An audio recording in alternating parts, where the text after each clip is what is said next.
Vijana wengi kulingana na malengo na mipango tuliojiwekea, kwa sababu ya kuishi nje ya malengo yetu yale tuliojiwekea hapo mwanzo, na kulingana na ndoto zetu ambazo tumekuwa nazo, na tupo nje ya ndoto zetu, tupo nje ya malengo yetu. Kwa hiyo inafika muda tunaona kwamba tumechelewa.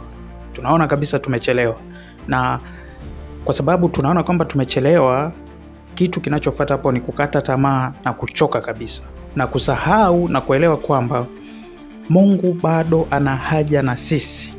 Mungu bado ana haja na kila mmoja wetu. Mungu ana haja na wewe. Mungu bado ana haja na mimi.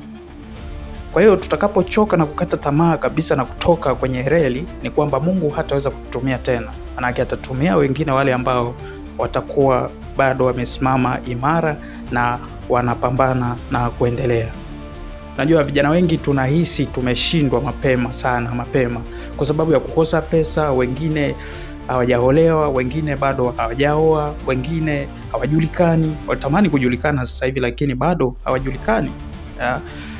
Wengine wanajifananisha na wenzao hadi wanajichukia. Yaani wengine inafika muda hadi wameanza kujifananisha na wenzao, na ikifika kwamba bado watu hawamwelewi, bado jamii haimwelewi, anaanza kujichukia na ile thamani yake inapotea kabisa.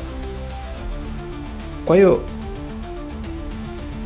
naomba leo hii, muda huu, uelewe kijana mwenzangu, popote pale ulipo unaponifuatilia, ni kwamba Mungu hafanyi kazi kwa pressure ya muda wako, au Mungu hafanyi kazi kwa pressure ya muda wangu, ila pale atakapoamua kufanya kile kitu ambacho ataona kipo sawa kwako wewe na kwangu, basi atafanya.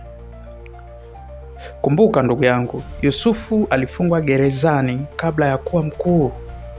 Daudi alidharauliwa kabla ya kuwa mfalme.